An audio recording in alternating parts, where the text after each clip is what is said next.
Hallelujah.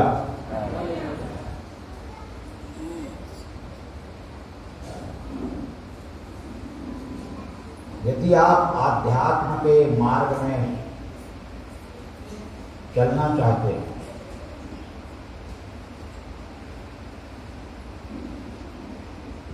इसमें कुछ बातें जो है मैं आपको बताऊंगा, और ये बहुत जरूरी है इन बातों को जानना।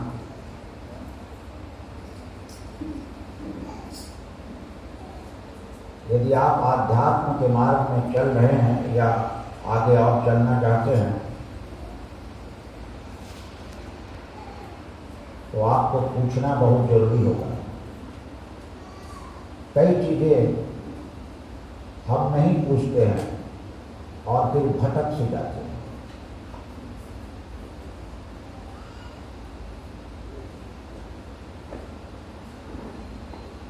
जब आप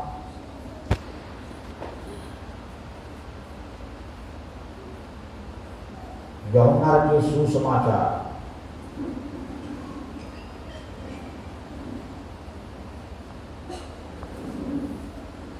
और उसका 6 अध्याय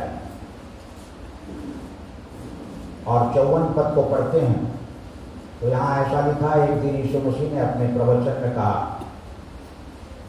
जो मेरा मांस खाता और लहू पीता है, अनंत जीवन उसका है।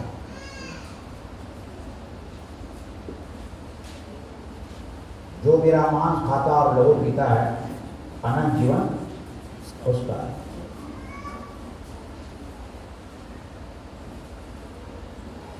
सात पद में लिखा है, यीशु मसीह के कुछ चेले कहने लगे, ये बातें नागवार है, बहुत कड़वी है, इसे कौन सुन सकता है।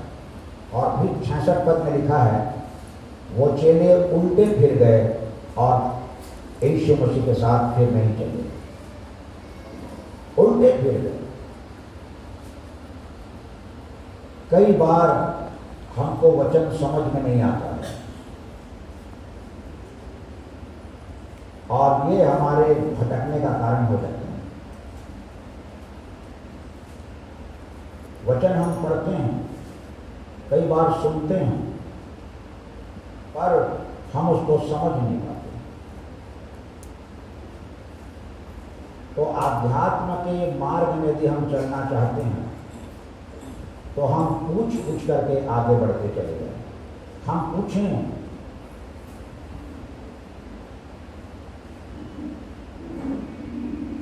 यदि चेले पूछते तो फिर नहीं भटकते, क्योंकि आगे जाकर के जब आप इन बातों को पढ़ेंगे लहू और मांस के बारे में, तो प्रभु यीशु मसीह ने क्या कहा, उसने रोटी दी और तोड़ी और चेलों को दी, और उसने दाखरस लिया और वो चेलों को दिया और कहा, लो पियो, ये मेरा लहू है। और रोटी देकर कहा, लो खाओ, ये मेरी देह है। यीशु मसीह के 12 चेलों में से तो लोग भटके नहीं, पर जो 70 चेले थे, उनमें से लोग कहने लगे, बातें नागवार है, इसे कौन सुन सकता है। तो वचन को हमको समझते हुए आगे बढ़ना है, फिर हम कभी भी नहीं भटकेंगे।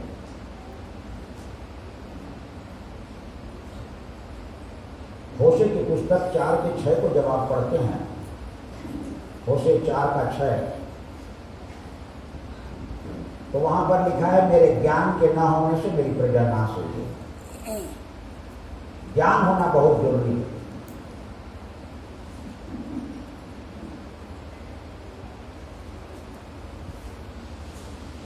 हालेलुया।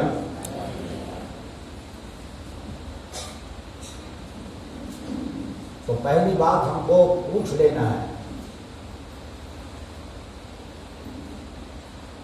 और दूसरी बात, वचन का ज्ञान होना बहुत जरूरी है। गलाती के होशे 6:6 में लिखा है, जब आप होशे की पुस्तक उसके 6 अध्याय के 6 पद को पढ़ेंगे, मैं बलिदान से नहीं परंतु स्थिर प्रेम से प्रसन्न होता हूं। और ये चाहता हूं कि लोग मेरा ज्ञान रखें, लोग मेरा ज्ञान रखें। तो वचन का ज्ञान होना बहुत जरूरी है।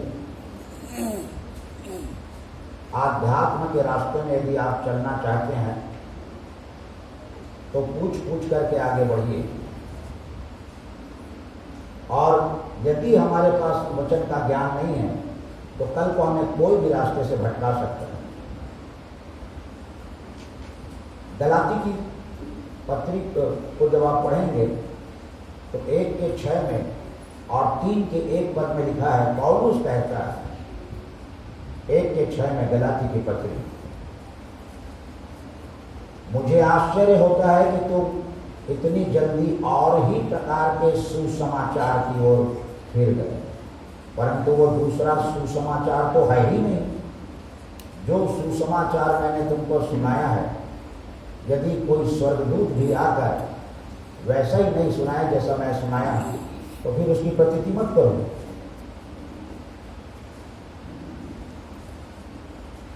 तो गलाती की कलीसिया में इतना अच्छा ज्ञान पौलुस के द्वारा दिया गया, फिर भी आज वो लोग भटक रहे हैं। 3 अध्याय के पहले पद में लिखा है, हे निर्बुद्धि गलतियों, किसने तुम्हें मोह दिया, तुम्हारी तो आंखों के सामने यीशु मसीह क्रूस पर चढ़ा था।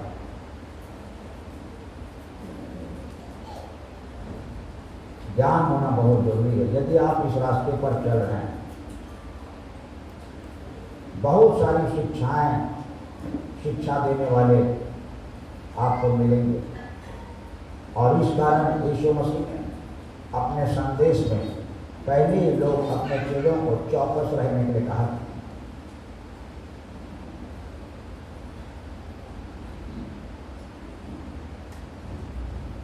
तो वचन का ज्ञान और सही ज्ञान ये होना बहुत जरूरी है यदि आप इस रास्ते पर चल रहे हैं।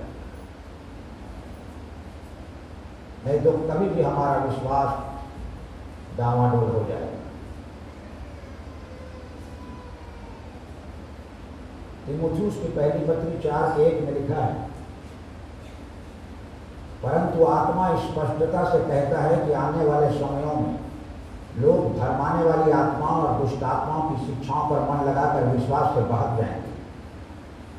ये उन झूठे मनुष्यों के कपट के कारण होगा जिनका विवेक मानो जलते हुए लोहे से दागा गया। झूठी शिक्षा,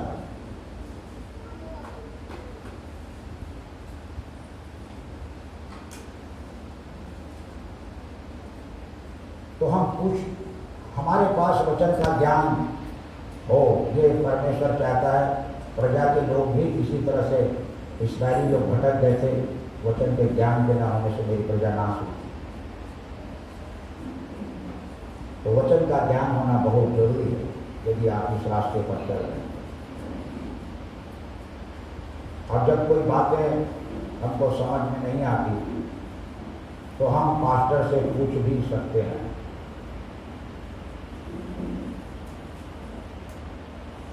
कई लोग कई प्रकार की गलत शिक्षा देते हैं, आगे जाकर हम उनको देखेंगे। तो पूछिए और पूछ करके आगे बढ़ जाइए, और ज्ञान रखिए वचन का, जिससे आप आगे बढ़ते चले जाएंगे। नहीं तो हमारा वही हासिल होगा जो इस्राएल का, और यीशु मसीह ये नहीं चाहता, पौलुस भी नहीं चाहता कि हम भटक जाए, नाश हो जाए।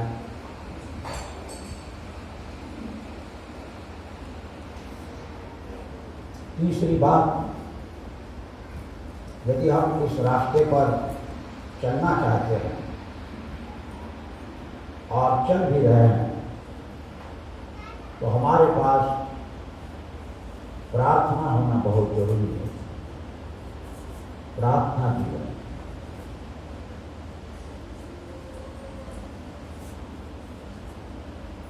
कई जगह प्रार्थना के बारे में लिखा है। आप ऐसे इस रास्ते पर आगे नहीं बढ़ सकते, आपके पास व्यक्तिगत प्रार्थना हो। क्यों? मत्ती 26:40 में यीशु मसीह ने चेलों को कहा, जागते और प्रार्थना करते रहो कि तुम परीक्षा में ना पड़ो। इस रास्ते में परीक्षाएं आ सकती है और हम परीक्षा में पढ़ करके फिर भटक सकते हैं, जबकि सारी चीजें हमें अच्छे से मालूम है। पतरस अच्छे से जानता है। एक दिन यीशु मसीह ने चेलों से पूछा था कि लोग मनुष्य के पुत्र के बारे में क्या कहते हैं। तो चेलों ने कहा था, कोई तो यूहन्ना बपतिस्मा देने वाला कहते हैं, जी उठा है। कोई याशाया कह रहा है, कोई यिर्मयाह कह रहा है। तो यीशु मसीह ने कहा कि तुम क्या कहते हो कि मैं कौन हूं? तू तो जीवते परमेश्वर का पुत्र मसीह है। पतरस, लोहू और मांस से नहीं, परंतु मेरे पिता ने तुझ पर यह बात प्रकट करी। तो ठीक कहता है, मैं जीवते परमेश्वर का पुत्र मसीह। अच्छे से जानता है, पर दशमनी बात में ये सोते रहे। और जब बड़ी परीक्षा आई तो पतरस ने कहा कि मैं उस मनुष्य को नहीं जानता। तुम क्या कहते? लोग बार बार पतरस से एक ही सवाल कहने लगे, तो भी तो उन्हीं में से एक है। उसने कहा, मैं नहीं जानता उस मनुष्य को। पर पहले उसने क्या कहा? वो जीते परमेश्वर का पुत्र मसीह। आप क्या कहते हैं कि मैं उस मनुष्य को नहीं जानता। जागते और प्रार्थना करते रहो कि परीक्षा ना हो। इसलिए प्रार्थना बहुत जरूरी है आध्यात्म के रास्ते में चलने के लिए। लूका 18:1 में लिखा है, नित्य प्रार्थना करो, याओ मत छोड़ो। कई बार साहस टूट जाता है, हमारी ताकत जवाब दे जाती है, हमारा विश्वास डामाडोल होने लग जाता है, परमेश्वर के प्रति हमारा प्रेम ठंडा होने लग जाता है। नित्य प्रार्थना करो, हिलाओ मत छोड़ो।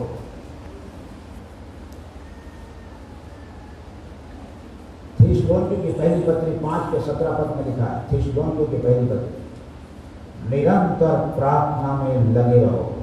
पर 19 पद में क्या लिखा है? आत्मा को मत बुझाओ। जब हम प्रार्थना नहीं करेंगे, हमारी आत्मा बुझ जाएगी, वो पवित्र आत्मा बुझने लगेगी, हमारी आत्मा बुझने लगेगी। आत्मा को मत बुझाओ। अभी ये लाइट यदि गोल हो जाए तो अंधेरा हो जाए, तो फिर अंधेरे में आध्यात्म का कौन सा रास्ता दिखाई देगा? और फिर हम ठोकर खाएंगे, क्योंकि अंधेरे में कुछ दिखाई नहीं देगा।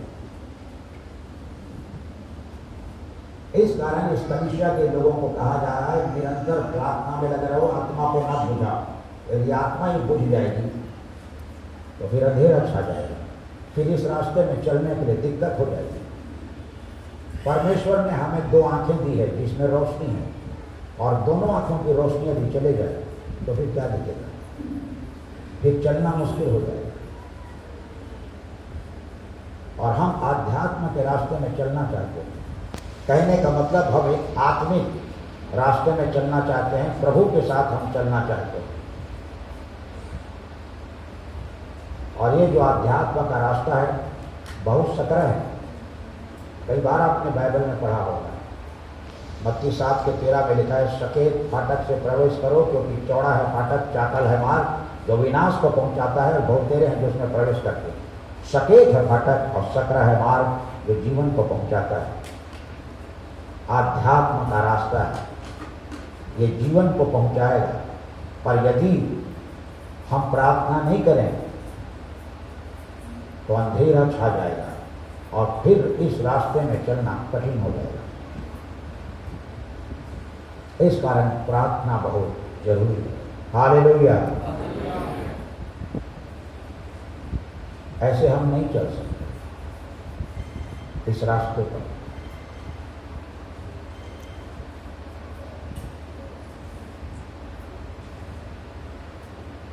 और यदि हम इस रास्ते पर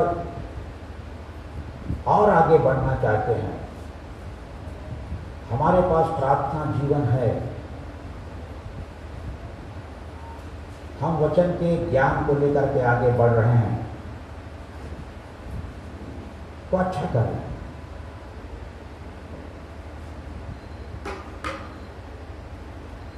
और इस रास्ते पे चलने के लिए संगति भी बहुत जरूरी है।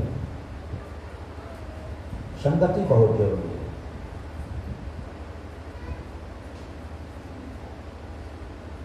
और सप्ताह में एक बार हमको संगति मिलती है।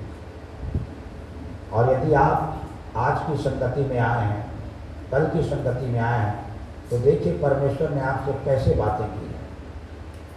एक वचन का नया प्रकाशन आपको मिला है।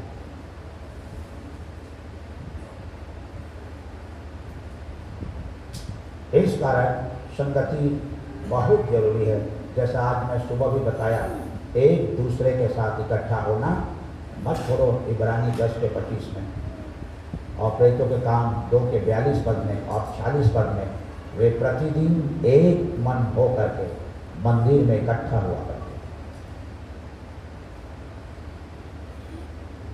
और वो प्रेरितों से शिक्षा पाने, संगति रखने, रोटी तोड़ने और प्रार्थना करने में लवलीन रहते थे। और आज भी आपको एक अच्छी शिक्षा मिल रही है, क्योंकि हम इस रास्ते में क्रूस उठा करके चलने के लिए निकल पड़े और हमें नहीं मालूम कि क्या क्या दिक्कतें आ सकती हैं। इस कारण हम पूछ करके आगे बढ़ते हैं और वचन के ज्ञान के साथ आगे बढ़े कि भटक न जाए, और प्रार्थना के साथ आगे बढ़े और संगति के साथ हम आगे बढ़ते चले जाएं। सकरा रास्ता है या ये समझ लो कि एक तरफ कुआं है और दूसरी तरफ खाई है और इसमें हमको चलना है।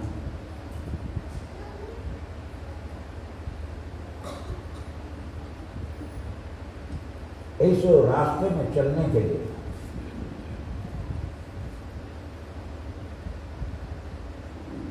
हमको और भी आवश्यक कदम उठाने हैं। इतने से ही काफी नहीं होगा। प्रार्थना अच्छा है, संगति अच्छी है, पर हमको पवित्रता के साथ आगे बढ़ना है इस रास्ते में। हालेलुया।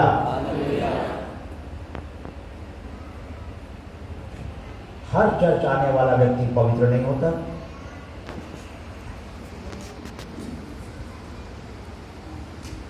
हर बाइबल पढ़ने वाला व्यक्ति पवित्र नहीं होता।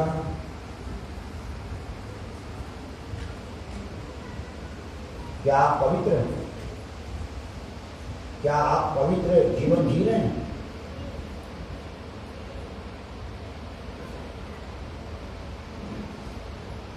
और परमेश्वर केवल पवित्रता चाहता है इस रास्ते में। आप पाप के साथ आगे नहीं बढ़ सकते। इस रास्ते में दिक्कतें होगी। बाइबल पढ़ना सरल है, चर्च आना भी सरल होगा, गीत गाना भी सरल होगा और बजाना भी सरल होगा, पर पवित्रता सरल नहीं होगी। एक व्यक्ति मन, वचन और कर्मों के द्वारा पाप में गिर जाते हैं और आप पाप को लेकर के इस सकरे रास्ते पर नहीं चल सकते, क्योंकि पाप बाधा डालेगा। और परमेश्वर पवित्रता चाहता है। पवित्रता। लय व्यवस्था की पुस्तक 11:44 और 45 पद में परमेश्वर ने इस्राएल से कहा, मैं तुम्हारा यहोवा पवित्र हूं, इसलिए पवित्र बनो, क्योंकि मैं पवित्र हूं। पाप के साथ आगे नहीं बढ़ सकते आप इस रास्ते में, क्योंकि वही पाप हमारे लिए ठोकर का कारण होगा और हम रास्ते से भटक जाएंगे। लय व्यवस्था 11:44 और 45, मैं पवित्र हूं, तुम भी पवित्र बनो। थिस्सलुनीकियों की पहली पत्री 4:7 में लिखा है, जैसा तुम्हारा बुलाने वाला पवित्र है, मैंने तुम्हें अशुद्ध होने के लिए नहीं परंतु पवित्र होने के लिए बुलाया है। इस कारण अपने सारे चाल चलन में पवित्र बनो। थिस्सलुनीकियों की पहली पत्री 4:7 में लिखा है।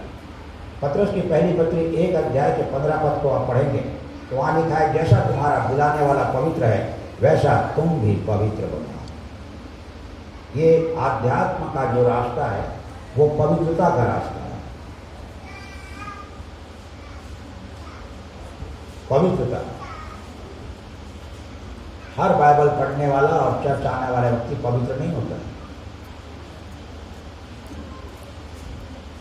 और परमेश्वर इसी को प्राथमिकता देता है कि जैसा मैं पवित्र हूं वैसा तुम पवित्र बनो। ये चुनौती हो सकती है किसी के लिए, पवित्रता में जीना। ये काम केवल परमेश्वर ही कर सकता है आपके लिए। आप लाख कोशिश करेंगे पवित्र बनने के लिए, पर कहीं न कहीं ठोकर लग जाएगी। तो पवित्रता केवल परमेश्वर देगा। हम अपनी प्रार्थना में इस बात को रख सकते हैं कि प्रभु मैं पवित्र जीवन जीना चाहता हूँ। ना तो मैं वचन से पाप करूँगा,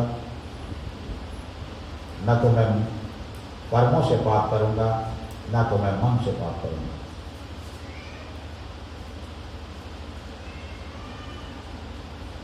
ये बातें हमको सोचने के लिए मजबूर कर सकती हैं कि कैसे हम पवित्र जीवन जिए प्रभु। ये तो संभव नहीं है। हाँ, हम प्रार्थना में रखें इन बातों को और हम पवित्रता में जी सकते हैं। हम पवित्रता में जी सकते हैं और ये आसान है। परमेश्वर इस्राएल से कहता है,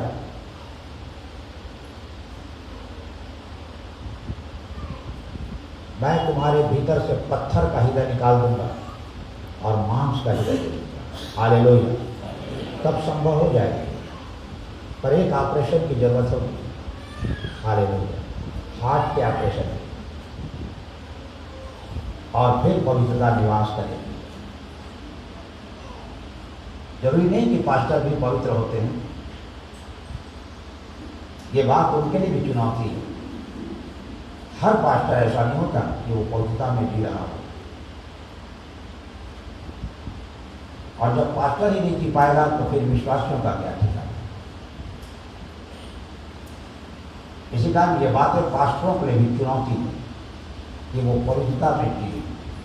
हालेलुया। जहां तक मेरी सोच है,